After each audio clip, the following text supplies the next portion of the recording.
Salut à tous. Alors aujourd'hui dans cette vidéo, on se retrouve ensemble pour corriger une limite de fonction exponentielle. Je propose cette fonction-là et de regarder la limite de cette fonction en plus l'infini. Donc là, a priori, tu devrais être un élève de terminale en spécialité maths. Tu as abordé l'approfondissement de l'exponentielle après la première et les limites de fonctions et ton professeur t'a parlé de croissance comparée. Ça, c'est important. Alors, les croissances comparées, qu'est-ce que c'est? Je te les rappelle, elles sont ici. Elles permettent de s'affranchir de formes indéterminées, telles 0 fois infini en moins l'infini ou infini sur infini en plus l'infini. Voilà les deux croissances comparées de la fonction exponentielle. Elles sont bien sûr à connaître par cœur et à rappeler à chaque fois que tu les utilises. Donc ici, tu remarqueras que je t'ai coupé le tableau en deux, tout simplement parce qu'on va faire deux méthodes. Une première méthode faisant intervenir un changement de variable après avoir modifié l'écriture, puis les croissances comparées, et une deuxième méthode où on va tout simplement développer et utiliser une propriété de la fonction exponentielle. Les deux sont tout aussi valables. Alors, celui qui veut s'entraîner tout seul et faire ça, allez, je pense qu'il devra en avoir pour moins de 5 minutes, mais vraiment maximum 5 minutes. Il me met sur pause, il regarde la correction et il reprend. Et j'espère que ça se passe très bien pour lui. Pour les autres, on est parti, on va faire ça ensemble.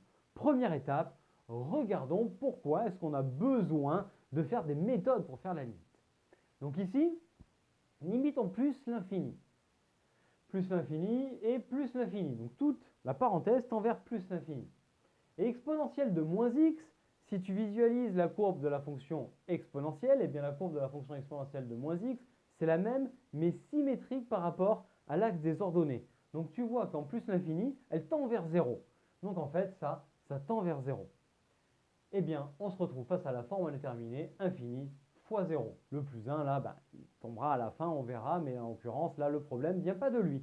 Donc 0 fois infini, c'est une de tes 4 formes indéterminées, je te rappelle, infini moins infini, infini sur infini, 0 fois infini, et enfin, celle que tu adores, 0 sur 0.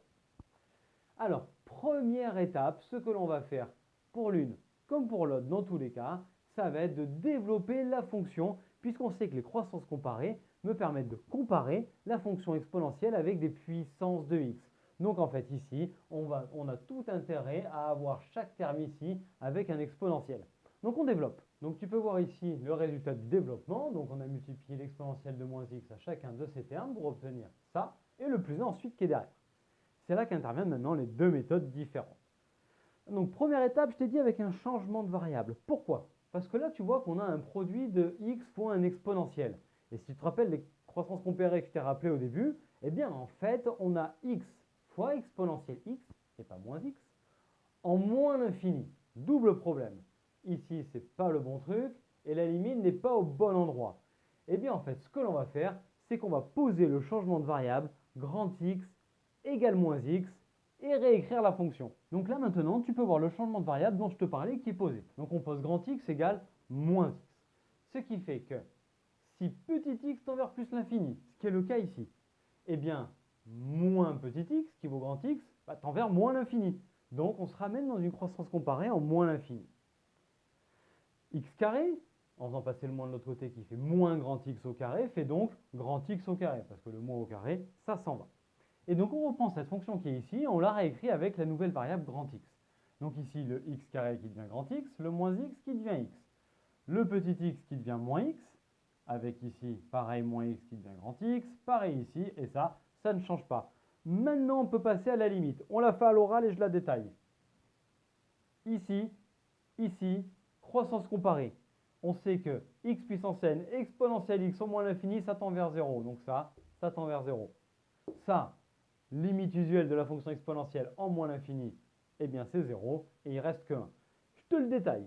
Donc voilà le détail dont je te parlais ici. On va prendre chacun des termes et donner leur limite. On cite les croissances comparées pour les deux premiers ici. On a dit que ça faisait 0.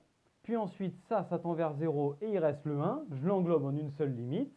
Donc on a 0, 0, 1. C'est une somme. Donc par somme, qu'est-ce que ça fait? 0 plus 1, ça tend vers 1. Voilà la limite de la fonction et tu peux marquer bien ici que tu as fait apparaître le changement de variable. Et d'ailleurs, je te rappelle, si la limite est finie en l'infini, c'est qu'il y a une asymptote horizontale en plus l'infini d'équation y égale 1. Alors maintenant, deuxième méthode, je vais reprendre la forme qui est ici et faire apparaître la croissance comparée de la fonction exponentielle en plus l'infini, c'est-à-dire le quotient de la forme exponentielle de x sur x. Mais ici, on va voir les inverses. Regarde de suite. Donc là, on a utilisé une formule de puissance, en fait, de la fonction exponentielle qui me dit que l'exponentielle de moins x, c'est 1 sur exponentielle x, ce qui apparaît le mieux ici. Et là, on l'apparaît dans ce sens-là, et tu peux voir que la croissance comparée est à l'inverse. Les enseignants accepteront tout à fait que là, tu dises 0. Mais pour les puristes, on va aller un peu plus loin. Donc pour ceux dont les enseignants veulent vraiment et rigoureusement faire apparaître la croissance comparée, il faudra faire comme ça. C'est-à-dire plutôt que de dire que vu qu'exponentielle de x sur x en plus l'infini, ça tend vers plus l'infini, alors l'inverse tend vers 0, eh bien ils veulent que vous fassiez apparaître l'inverse pour certains. Et donc dans ce cas-là, hop, tu bascules ton x carré ici, assure-toi que ça marche, tu vois bien qu'en multipliant par l'inverse du dénominateur, tu retombes bien là-dessus. Donc pas de souci, ça c'est juste. À partir du moment où on est là, on peut citer les croissances comparées et ensuite passer au détail de la limite. Donc là, je te détaille les différents termes. On en a 1, 2, 3, 4. Donc on a les croissances comparées qui sont rappelées, il faut toujours les marquer, c'est toujours mieux. Puis ensuite, par inverse, on se retrouve avec 1 sur exponentielle x sur x. Pour les professeurs qui le veulent bien, vous marquez directement par inverse, hop, le résultat à partir de là, donc sans passer par ici, vous donnez directement le 0 sur ces formes-là. Donc on a 0 pour ça, on a 0 pour ça, 2 fois 0 plus 0, ça fait 0. Ensuite, on sait que l'exponentielle en plus l'infini, ça tend vers plus l'infini, donc pareil par inverse, 1 sur exponentielle x, ça tend vers 0. Et le 1 qui est ici, lui, c'est une constante, donc il tend vers 1. À partir de là, on a donc 1 plus 0 plus 0 plus 0, par somme encore, comme ici, la fonction tend vers 1 en plus l'infini et toujours l'existence de l'asymptote horizontale en plus l'infini. Bon ben voilà, on vient de corriger la limite de cette fonction en plus l'infini qui faisait appel à la forme indéterminée 0 fois infini et qui s'est résolue par l'utilisation des croissances comparées, soit celle-ci avec changement de variable, soit celle-ci avec la croissance comparée en plus l'infini et en modifiant un peu plus l'expression de la fonction f. Eh bien merci d'avoir suivi la vidéo jusqu'au bout, j'espère qu'elle t'a plu. Si tel est le cas, n'hésite pas à me lâcher le petit pouce bleu vers le haut et à venir t'abonner en activant la cloche, ça nous aide à nous développer. Tu peux nous partager auprès de tes amis, auprès de tes potes, ça nous aide aussi à nous développer, donc merci pour ça. Puis ensuite, viens nous retrouver sur notre site internet, sur nos réseaux sociaux, Facebook et Instagram. Et d'ici à la prochaine vidéo, je te souhaite une très belle journée.